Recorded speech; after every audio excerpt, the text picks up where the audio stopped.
যদি একটা রাস্তা উদ্বোধনে গিয়ে কালো পতাকা দেখানো, গো ব্যাক স্লোগান যদি হয়, তাহলে তো আর রাস্তায় কেউ তৈরি করতে উৎসাহ পাবেন না।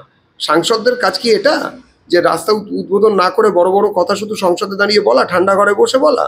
আর নাকি রাজ্যের বিরোধী দলকে বা দলের নির্বাচিত জনপ্রতিনিধিকে রাস্তা দিয়ে যেতে হলে তাতে তার সামনে দলীয় কর্মীদের সাধারণ মহিলা হিসেবে লেলিয়ে দেওয়ার ব্যাপার? বড় মা বীণাপাণি দেবী থাকাকালীন গিয়ে বলেছিলেন, আমি তো মতুয়া হয়ে গেলাম, ব্যানার্জি পদবী আর ব্যবহার করবো না, এরকম একটা কি বলেছিলেন উনি। বোধহয় ওনার লেটার হেডেও বোধহয় অনেক জায়গায় ব্যানার্জিটা লেখেন না, শুধু মমতা লেখেন। সকালবেলায় বা জয় মা কালী, দুপুরবেলায় ইয়া আলী, আর সন্ধ্যেবেলায় জয় বজরংবলীর পুজো দেওয়া মধ্যে কোনো সার্থকতা আছে? সেটা ওনার ভোট পলিটিক্সের ব্যাপার হতে পারে, ওনার ব্যক্তিগত মত হতে পারে।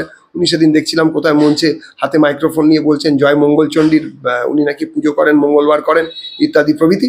দেখুন, আমি ওনাকে মনে করি উনি সত্যি একজন প্রচণ্ডভাবে একজন হিন্দুত্ববাদী নেত্রী, এবং উনি হিন্দুদের, অন্তত বাংলায় নিপীড়িত নির্যাতিত হিন্দুদের জাগানোর দায়িত্ব উনি নিয়েছেন, এবং উনি বুঝিয়ে দিতে চান হিন্দুদের যে বেরোনোর রাস্তাটা ঠিক কোন দিকে। যদি বাংলার নির্যাতিত নিপীড়িত হিন্দুরা সেই রাস্তার দিকে, তার ওই দিক নির্ণয় বা দিক নির্দেশ যদি বুঝতে না পারেন, সেটা তাদের দুর্ভাগ্য, মমতা ব্যানার্জির দুর্ভাগ্য নয়। তাহলে ওনারা বেলুর মঠকে কফি হাউস বানাবেন। একজন মহিলা মুখ্যমন্ত্রী, তিনি যদি এই স্লোগান দেন, এসো মা লক্ষ্মী বসো বাড়ে। দিলীপ দা মাঠে রাজনীতি করা লোক, দিলীপ দা আবেগী মানুষ, রাজনৈতিক পরিসরের বাইরেও তার একটা আলাদা পরিচিতি আছে, বাংলার মানুষ তাকে চেনেন। হঠাৎ মহিলারা ওখানে প্রতিবাদ করতে গেছিলেন কেন? কিসের প্রতিবাদ? রাস্তা ওপেন করতে যাচ্ছেন, সাংসদ উদ্বোধনে যাচ্ছেন, একটা রাস্তার উদ্বোধনে, সেই জন্য প্রতিবাদ করতে গিয়েছিলেন মহিলারা? তারা অরাজনৈতিকভাবে গিয়েছিলেন? এটা কি বিশ্বাসযোগ্য? তারা হঠাৎ তাদের সাংসদকে, নির্বাচিত সাংসদকে অপমান করতে দৌড়ে গেলেন কেন? গো ব্যাক স্লোগানই বা দিয়েছিলেন কেন? কারা কালো কাপড় দেখিয়েছিল? কারা? পুরো জিনিস সামনে না এলে এই নিয়ে কিছু বলাই যাবে না। দিলীপ দা যা বলেছেন সেটা দিলীপ দা তার ক্লারিফিকেশন দিয়েছেন, দিলীপ দা বুঝবেন। যারা এইসব করেছেন তারাও তাদের ক্লারিফিকেশন দিয়েছেন, তারা কেন গিয়েছিলেন। কিন্তু প্রশ্ন হচ্ছে, বাংলার মানুষ এখন কি চাইছেন সেটাই বড় কথা। এই ধরনের কথাবার্তা যদি একটা রাস্তা উদ্বোধনে গিয়ে কালো পতাকা দেখানো, গো ব্যাক স্লোগান যদি হয়, তাহলে তো আর রাস্তায় কেউ তৈরি করতে উৎসাহ পাবেন না। সাংসদদের কাজ কি এটা, যে রাস্তা উদ্বোধন না করে বড় বড় কথা শুধু সংসদে দাঁড়িয়ে বলা, ঠান্ডা ঘরে বসে বলা? আর নাকি রাজ্যের বিরোধী দলকে বা দলের নির্বাচিত জনপ্রতিনিধিকে রাস্তা দিয়ে যেতে হলে তাতে তার সামনে দলীয় কর্মীদের সাধারণ মহিলা হিসেবে লেলিয়ে দেওয়ার ব্যাপার? এই যে আপনি বললেন না যে মহিলারা করেছেন, মহিলাদের বলেছেন, আপনি কি মনে করেন শুধু তৃণমূলের মহিলারাই মহিলা? কই বিজেপির মহিলারা মহিলা নন? প্রায় 200-র ওপর বিজেপির কর্মীর, সরাসরি কর্মী অথবা কর্মীর বাড়ির মেম্বার বা সদস্যা, এরা মহিলাদের উপর অত্যাচার কি হয়নি? সেই সময় কারা কখন কটা কথা বলেছে? কারা ক ঘন্টা সময় ব্যয় করেছে টেলিমিডিয়ায়? কটা জায়গায় এই নিয়ে আলোচনা হয়েছে? সুতরাং মহিলা কার্ড খেলা, এই প্রবণতা বন্ধ করা উচিত। যে ঘটনা ঘটেছে, নিশ্চয়ই কোনো দিলীপ দা কারুর বাড়িতে গিয়ে কড়ানেড়ে নিশ্চয়ই, অবনী বাড়ি আছো, দরজা খোলো, আমি তোমাকে বলবো, যে বাপের টাকা নয়, এ কাজ নিশ্চয়ই দিলীপ ঘোষ করেননি। দিলীপ ঘোষের রাস্তায় দাঁড়িয়ে দিলীপ ঘোষকে অপমান করা হয়েছে, তার প্রত্যুত্তরে উনি একটা কিছু রিয়াকশন দিয়েছেন, এটাই আমার মনে হয়েছে, যেটুকু শুনেছি, আমি পুরো বিষয় জানি না। কিন্তু এটাই হচ্ছে অবাক ব্যাপার, যে একটা রাস্তার উদ্বোধন, রাজ্যের উন্নয়ন, সেখানে গিয়ে জনপ্রতিনিধিকে এইরকম ধরনের কথার সম্মুখীন হতে হচ্ছে, এরকম ধরনের কথা বলতে হচ্ছে। একদমই দেবজিতা, বারুইপুরে শুভেন্দু অধিকারী, রাজ্যের বিরোধী দলনেতা শুভেন্দু বাবুকে যে আক্রমণ করা হলো, তার গত 77 বছরে কোথাও কোনো বিরোধী নেতার উপর হয়েছে আমাদের দেশে? বহু জায়গায় হয়েছে। এটাই রাজনীতি। এই রাজ্যে বিরোধীদের নেতাদের উপরে আক্রমণ করাটা রাজনীতি। শুভেন্দু বাবুর প্রত্যেক জায়গায় যাওয়া বন্ধ করা, শুভেন্দু বাবুর নামে ফলস এফআইআর করা, শুভেন্দু বাবুকে বাধ্য হতে হয়েছে মহামান্য কলকাতা উচ্চ ন্যায়ালয় অর্থাৎ ক্যালকাটা হাইকোর্ট থেকে রক্ষা কবচ নিয়ে ঘুরতে হয়। শুভেন্দু বাবু এবং এরকম হাজারো বিরোধী দলনেতা যারা বিজেপি করেন মূলত, তাদের উপর অত্যাচার হয়েছে। দিলীপ ঘোষের অন্তত ওনার গাড়ি ভাঙাতে তো তৃণমূল রেকর্ড করেছে। ওনার যে গাড়ি, তাতে ইঁট মেরে ভাঙা, বাঁশের বাড়িতে ভাঙা, রডের বাড়ি মেরে ভাঙা, এটা তো তৃণমূলের রেকর্ড আছে। এবং আমাদের নেতা কর্মী সদস্য সমর্থকদের উপরে যে ধরনের আক্রমণ তৃণমূল সানিয়েছে বিভিন্ন সময়, সে তো দেখার মতন। সব জায়গাতে তো সাম্প্রদায়িক আক্রমণ হয়নি, তো রাজনৈতিক আক্রমণ আমাদের ফেস করতে হয়েছে হয়েছে এটাই তো স্বাভাবিক আছে। এটাই আমাদের এই রাজনীতি, পশ্চিমবঙ্গের রাজনীতির বোধহয় এটাই ভবিতব্য। আপনি দেখুন অন্য কোনো রাজ্যে কি এরকম হয় নাকি? অন্য কোনো রাজ্যে, যেসব রাজ্যকে আমরা আমাদের এখানকার লোকেরা আহ, মানে অসভ্য রাজ্য, বিমারু রাজ্য এসব বলেন, অর্থাৎ বিহার, রাজস্থান, মধ্যপ্রদেশ, তারপরে হচ্ছে উত্তরপ্রদেশ কিংবা গুজরাট। গুজরাট বানাতে যারা দেবেন না পশ্চিমবঙ্গকে, কোনদিন শুনেছেন নাকি গুজরাটের কোনো কংগ্রেসি নেতার ওপরে বিজেপি নেতা হামলা করেছে, বা ইভেন কোনো বিজেপি নেতার গাড়ির ওপরে, কনভয়ের ওপরে কংগ্রেসিরা গিয়ে ইট মেরেছে? দেখা যায় না। কেন? ওখানকার মানুষ ওই রকম। এখানকার মানুষকে এরকম বানানো হয়েছে 34 বছর ধরে, এবং তারপরে আরো 10-12 বছর ধরে সেটাকে আরো এগিয়ে নিয়ে যাওয়া হচ্ছে। উন্নততর বামফ্রন্ট এখানেই আছে তৃণমূলের নামে। দেবজিৎদা, একদমই আপনি যে গাড়ি ভাঙা প্রসঙ্গ বললেন, সেই প্রসঙ্গে বলবো একদম গাড়ি ভাঙচুরের পাশাপাশি একদম বিজেপি বিধায়ক নিখিল রঞ্জন দেকে তাকেও বাধা দেওয়া হয় গাড়ি ভাঙচুর, এবং পাশাপাশি কালো পতাকা দেখানো হলো। প্রশ্ন উঠছে কোথাও কি সিরিয়ার সাথে সাদৃশ্য পাচ্ছে না? না, কালো পতাকা দেখানো গণতান্ত্রিক অধিকার আমি মনে করি। আমার কাউকে পছন্দ নয়, তার বিরোধিতা করাটা গণতান্ত্রিক অধিকার। কিন্তু গণতান্ত্রিক অধিকারের ছদ্মবেশে তাকে গালিগালাজ করা, তার গাড়ির সামনে শুয়ে পড়া, যেটা কিনা যাদবপুরে আমরা দেখলাম ব্রাত্য বসুর উল্টো দিকে দাঁড়িয়ে। ব্রাত্য বসু তো আমার দলের কেউ নন, কিন্তু তবুও বলবো যে এই ধরনের প্রবণতা, গণতান্ত্রিক সুবিধে নিয়ে গণতন্ত্রের বিরোধিতা করা, গণতন্ত্রের মূলে কুঠারাঘাত করার যে প্রবণতা বিভিন্ন রাজনৈতিক দলের সদস্য সমর্থকদের মধ্যে বেড়েছে, সেটা তো বন্ধ হওয়া উচিত। সেটা এটা কোনো প্রবণতাই হতে পারে না। আর গণতন্ত্র বা বৌদ্ধবাদকে অস্বীকার যারা করবেন, তারা আর যাই হোক, তারা গণতান্ত্রিক ভারতবর্ষের নাগরিক হবার যোগ্যতা রাখতে পারেন না। দেবজিৎদা, শুভেন্দু অধিকারী খুব সাম্প্রতিককালে তিনি রাষ্ট্রপতি শাসন জারি করার দাবি করেছেন, আপনি কি সহমত পোষণ করেন? তো শুভেন্দু অধিকারী যা বলেছেন তার ক্লারিফিকেশন উনি দেবেন। রাষ্ট্রপতি শাসন, শুভেন্দু অধিকারী নিশ্চয়ই এটা ভেবেই বলেছেন যে এখানে তো আর কোনো শাসনের কোনো মানে শাসকের শাসন চলছে, আইনের শাসন নয়। এ কথা তো শুভেন্দু অধিকারী বলেননি, এই কথা বলেছেন হচ্ছেন আমাদের 5 জজ সাহেবের বেঞ্চ কলকাতা হাইকোর্টে। তো তারা যখন কনস্টিটিউশনাল বেঞ্চ যখন এইরকম কথা বলেন, যেখানে হাইকোর্টের জজ সাহেবের বাড়ির সামনে পোস্টার পড়ে, হাইকোর্টের জজ সাহেবের পারিবারিক জীবন ব্যাহত হয়, আদালতে তার বাইরে যেখানে কিনা ভালো আইপিএস বা আইএস অফিসারদের অকারণ বদলি হয়, কোনো তদন্ত যদি শাসকের মনোপুত না হয়, সেখানে দয়মন্তী সেন হতে হয় আইপিএস অফিসারকে। যদি কোনো জায়গায় কোনো কাজ যদি ভালো করে করা যেতে পারে, সেখানে যদি বিডিও বা এসডিওরা যদি তার প্রতিবাদ করেন কোনো খারাপ কাজের শাসক দলের কর্মীদের বা নেতাদের, তাহলে তাদের বদলি হতে হয়। বা মানে বদলি হওয়াটা কোনো অন্যায় বা ন্যায়ের ব্যাপার নয়, কিন্তু কোনো অকারণে শুধুমাত্র পানিশমেন্ট হিসেবে তাদের বদলি করা, তার কারণ হচ্ছে কিনা তারা অন্যায়ের প্রতিবাদ করেছেন। তো এগুলো যেখানে হয়, সেখানে আপনি কি আশা করেন? আপনার কি মনে হয় যে রাষ্ট্রপতি শাসন ছাড়া বিজেপি কি কোনো রকম প্রতিরোধ গড়ে তুলতে পারবে? আর সামনেই আসন্ন মানুষ প্রতিরোধ গড়ে তুলবে, মানুষ প্রতিরোধ করছে। বিজেপি ভারতীয় জনতা পার্টি, ভারতবর্ষের জনতা যা ভাববে যা করবে, ভারতীয় জনতা পার্টি তার সঙ্গে একমত হতে, তাকে সমর্থন করতে অঙ্গীকারবদ্ধ। ভারতের একটি অঙ্গরাজ্য পশ্চিমবঙ্গ এখনো পর্যন্ত পশ্চিম বাংলাদেশ হয়ে যায়নি।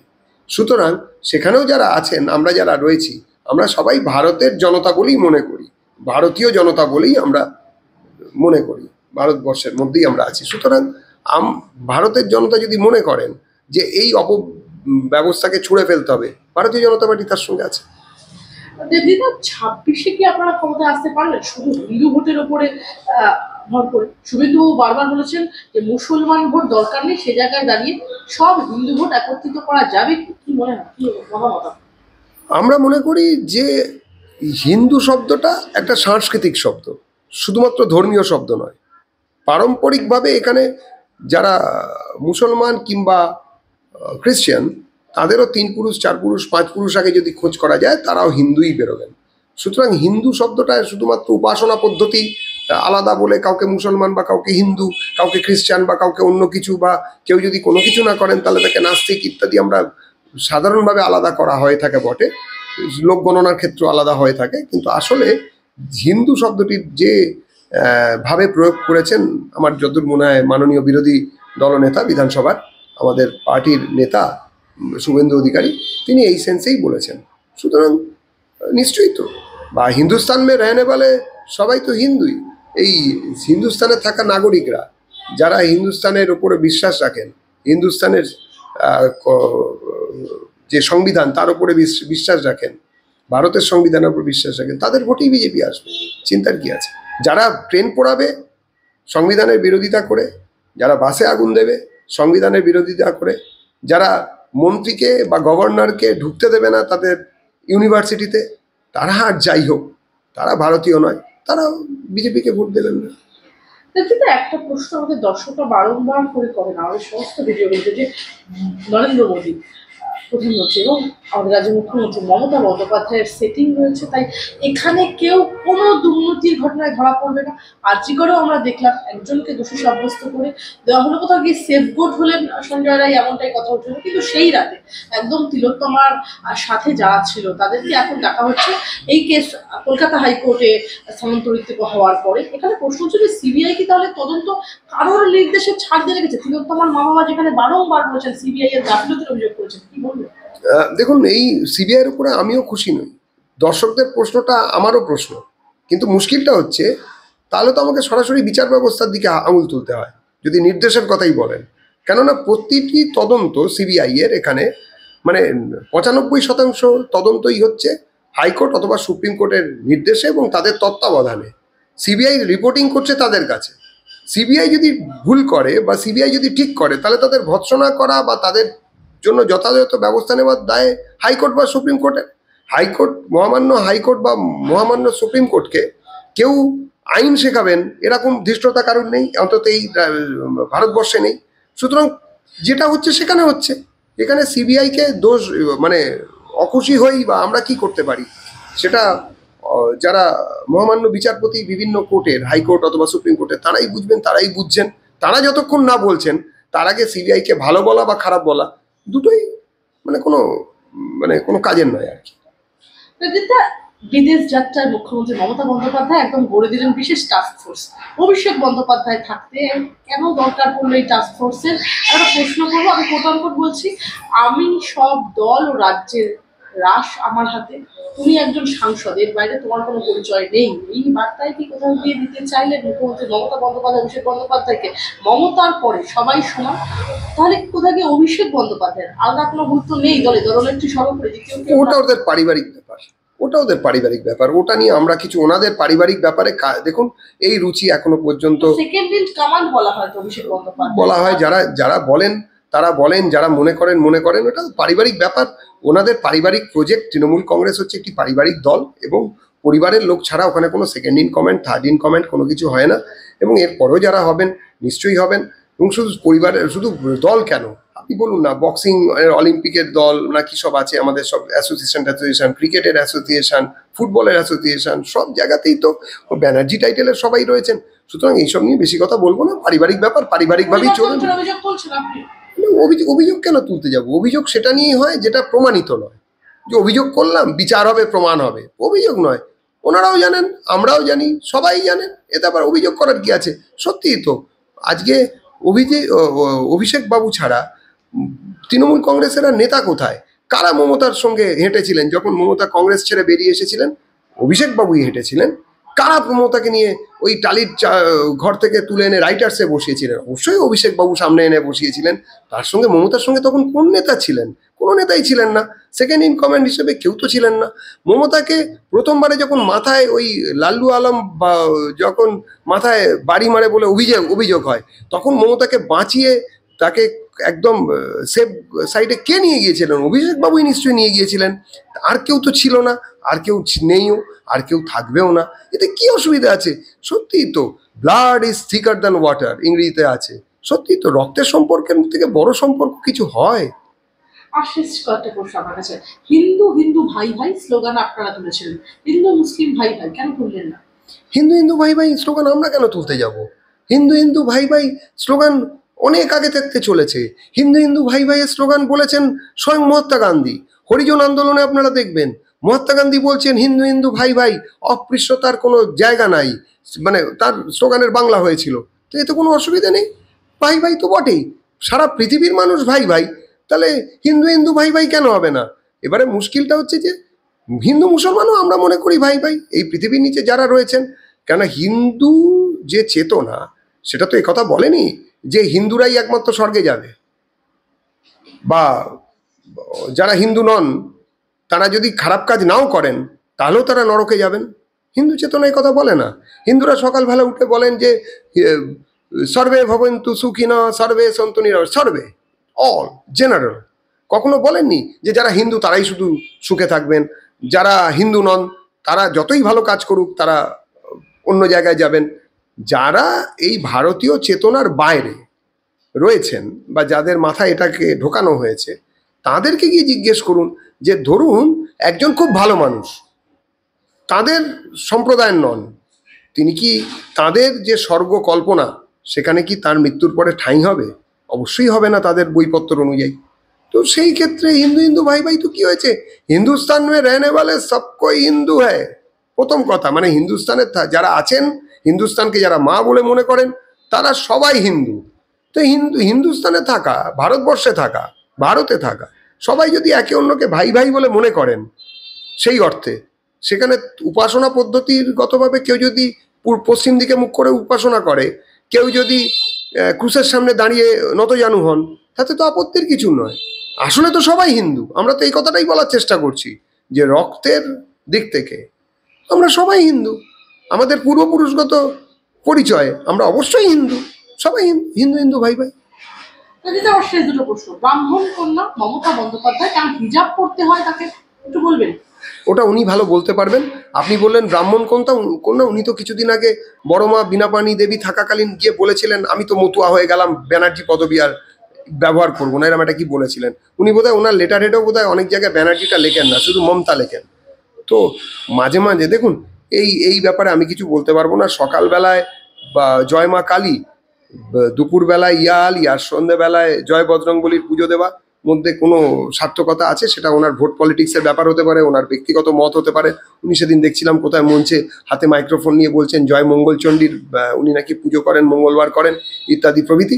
দেখুন আমি ওনাকে মনে করি উনি সত্যি একজন প্রচণ্ডভাবে একজন হিন্দুত্ববাদী নেত্রী, এবং উনি হিন্দুদের, অন্তত বাংলায় নিপীড়িত নির্যাতিত হিন্দুদের জাগানোর দায়িত্ব উনি নিয়েছেন, এবং উনি বুঝিয়ে দিতে চান হিন্দুদের যে বেরোনোর রাস্তাটা ঠিক কোন দিকে। যদি বাংলার নির্যাতিত নিপীড়িত হিন্দুরা সেই রাস্তার দিকে তার ওই দিক নির্ণয় বা দিক নির্দেশ যদি বুঝতে না পারেন, সেটা তাদের দুর্ভাগ্য, মমতা ব্যানার্জির দুর্ভাগ্য নয়। আমি এই প্রশ্নের সাথে একটা প্রশ্ন সংযুক্তিকরণ করবো যে ফুরফুরা শরীফে যাতে বিদ্রোহের আগুন না জ্বলে ওঠে তার জন্য সুকৌশলে বিভাজন তৈরি করা হচ্ছে, বিস্ফোরক দাবি পীরজাদা তোহা সিদ্দিকীর। একদম মমতা বন্দ্যোপাধ্যায় যেহেতু ফুরফুরা শরীফ গেলেন তারপরে তিনি মন্তব্য করলেন। একটা প্রশ্ন হচ্ছে মুসলিম ধর্মীয় স্থানে এলেই আমাকে নিয়ে কেন প্রশ্ন ওঠে, পাল্টা মমতা বন্দ্যোপাধ্যায় কি বলবেন? জানি না ওনাকে নিয়ে কেন প্রশ্ন ওঠে, সেটা উনি বলবেন।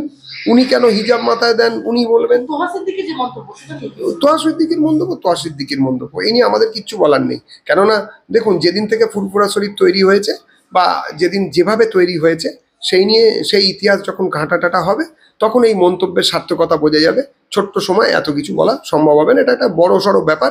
তোহা সিদ্দিকী, মমতা বন্দ্যোপাধ্যায় এবং তার বাকি সৈনিকরা তারাই সব কিছু বুঝবেন এবং তারাই সব কিছু বলবেন, তারাই করবেন, তাদের মতন করে করবেন। আমরা দর্শক, এইসব বিষয়ে আমরা আমাদের বিচারধারার কথা বলবো। 6 এপ্রিল রামনবমী, এবারে রামনবমীর দিন রাজ্যে কয়েক লক্ষ লোক নামানোর হুঁশিয়ারি দিয়েছেন ইতিমধ্যে শুভেন্দু অধিকারী। প্রশাসনকে হুঁশিয়ারি নিয়ে শুভেন্দু অধিকারীকে এও বলতে শোনা গেছে যে বাধা দিতে এলে দেখে নেওয়া হবে। কেন বাধা দেওয়ার আশঙ্কা করছেন? দেখুন রামের দেশে রামনবমী হবে, যদি জেরুজালেমে হতো বা যদি তিয়েনানমেন স্কোয়ারে হতো কিংবা যদি ক্রেমলিনে হতো যখন সাবেক সোভিয়েত ছিল, কমসে কম স্ট্যালিনের বাড়ির পাশে জর্জিয়ায় হতো, কিংবা যদি বা আরব দেশের কোনো অংশে যদি হতো, তাহলে এইসব নিয়ে কথা উঠতো। রামের দেশে রামনবমী হবে এটা স্বাভাবিক। সুজন চক্রবর্তী বলছেন রামনবমী বাঙালি সংস্কৃতি নয়। সুজন চক্রবর্তী বাঙালি নিয়ে কি বলবেন?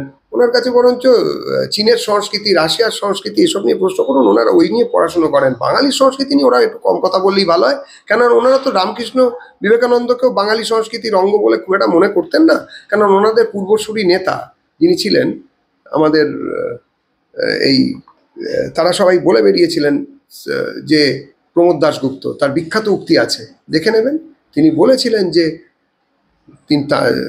তারা যদি ক্ষমতায় ভালো করে আসেন, মানে ফ্রন্ট হিসেবে না, শুধু সিপিএম হিসেবে যদি ক্ষমতায় আসেন, তাহলে ওনারা বেলুড় মঠকে কফি হাউস বানাবেন। তা এই যাদের মানসিকতা বাঙালির বিবেকানন্দ এবং বেলুড় মঠ নিয়ে, তারা এইসব নিয়ে রামনবমী নিয়ে কথা বলবেন না, শূন্য টূন্য নিয়ে কথা বলুন। এখন ওনারা সুনিতা উইলিয়ামসের লোক, ওনাদের কাছ থেকে সুনিতা উইলিয়ামস কতদিন শূন্যে থেকে মহাশূন্যে কাটিয়ে এলেন, ওনারা এখনো মহাশূন্যে কাটাচ্ছেন। তো ওনারা ওইসব নিয়ে ভাবুন। আমি ওনার প্রশ্নের বা ওনার কথার আমরা উত্তর দেবো না, মানুষ দেয় না, কোনো মানুষ। শেষ প্রশ্ন আমাদের যদি আপনার কাছে, বাংলায় মেয়েরা বারে কাজ করতে পারবেন, বিধানসভায় বিল পাস, কি বলবেন? দেখুন, কাজ যখন নেই তখন কোনো কাজই তো ছোট নয়। ভালোই তো, ভালোই তো। আমরা এতদিন শুনেছি এসো মা লক্ষ্মী বসো ঘরে, এখন লক্ষ্মীশ্রী কন্যাশ্রী যারা দিচ্ছেন তারা বলছেন এসো মা লক্ষ্মী বসো বাড়ি। তো আমরা এখানে কি করতে পারি? একজন মহিলা মুখ্যমন্ত্রী, তিনি যদি এই স্লোগান দেন এসো মা লক্ষ্মী বসো বাড়ে, বা তার কাজ যদি এই স্লোগানের জন্ম দেয়, তাহলে তো কিছু করার নেই। এই বাড়ের যে ব্যবসা, তাতেই লক্ষ্মী লাভ হয়তো পশ্চিমবঙ্গের ভাগ্যে নাচছে। এবং এই কথা খারাপ তো নয়। এতদিন ধরে জানতাম যে যে এইসব কাজ নিয়ে যারা নাক কুঁচকোতেন, যারা সংশয় প্রকাশ করতেন, মহিলাদের ক্ষমতা নিশ্চয়ই ওখান থেকেই হবে। এটা পূর্ণতা লাভ করবে নিশ্চয়ই, ওনারা বুঝেছেন, তার জন্যই হবে। কেননা যারা কিনা মহিলা ক্ষমতায়ন নিয়ে কথা বলেন, তারা নিশ্চয়ই এটাও মাথায় রাখবেন, নিশ্চয়ই রাখবেন।